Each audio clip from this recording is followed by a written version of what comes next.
8월 6일 공감 장전 시황 시작하도록 하겠습니다. 뉴욕 증시는 미국 실업률이 예상보다 높게 나오는 등 고용지표 쇼크 속에서 경기 침체가 좀 우려되면서 선두에서 모두 하락을 했고요. 발표된 실업률 예상보다 높은 7월 실업률이 4.3% 기록을 했습니다. 그리고 경기 침체 우려 속에 공격적으로 좀 금리 인하를 나설 거라는 전망이 좀 커지고 있고, 그리고 중동에서 이런 리스크들과 좀 미국 대선에 대한 부작실성 등 좀 복합적으로 좀 다가오고 있는 그런 시장이에요.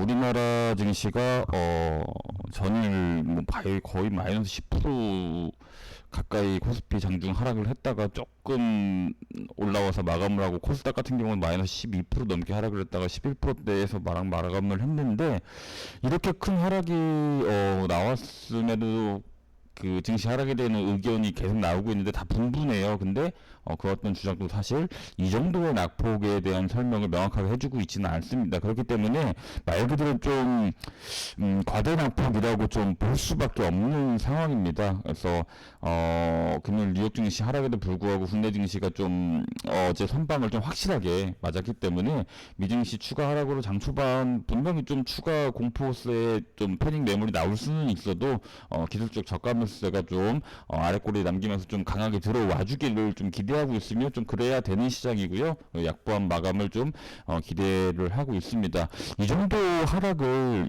나왔는데 뭐 IMF나 뭐 2008년 금융위기나 무슨 뭐 9.11 테러 때나 뭐 요런 그 정도의 하락폭이 나올 정도의, 아무리 경기 침체가 있더라도 그 정도냐라고 봤을 때는 아니라는 거죠. 뭐 예를 들어서 일각에서 나오고 있는 그 주장들 중에서의 하나가, 또 ETF 글로벌 매크로 이 알고리즘이 좀 어떠한 작용에 의해서 좀 동시다발적으로 좀 작용이 되지 않았나라는 뭐 설도 나오고 있는데, 그렇다고 하더라도 조금 좀 과한 그 낙폭의 이라고 좀 생각을 하기 때문에 충분히 금일 장중 수급이 좀 끌어올리면서 좀 보합 마감도 가능성이 좀 없지 않고 또 그래야 된다고 생각을 합니다.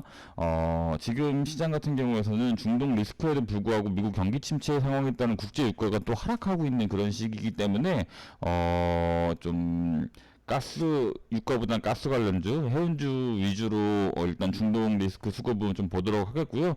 계속해서 호재가 나오던 조선업 관련 수급이 하락장이 좀 폭발할 수도 있어요. 왜냐면은 이 조선업 말고는 지금 펀더멘털이 크게 나오고 있는 부분들이 없고, 가장 좀 그동안 계속 좋은 호재에도 수급이 좀 적었던 분야이기 때문에 조선업 관련주를 좀 일시적으로 좀 커질 수가 있다라고 보고요. 그리고 미국 버라이즌이 5G 투자 확대 소식으로 그 지금 국내 통신 장비 관련주들이 굉장히 시세 반납이 쫙 나오고 좀 저가에 있기 때문에 오늘 같은 날 또 관련주들의 반등 흐름이 좀 강하게 나올 수가 있으니까 이런 부분 좀 체크하도록 하겠고, 이 밖에도 중동에서의 전쟁 발발 시 원자재 가격이 다시 상승하는 벌목 현상이 나올 수 있거든요. 지금이야 좀 미국 글로벌 경기 침체 우려 속에서 좀 원자재 가격들이 좀 내려가는 분위기지만, 중동에서의 상황에 따라서 언제든지 좀 분위기가 바뀔 수가 있기 때문에 관련 수급도 주의 깊게 보면서 시장 준비해 보도록 하겠습니다.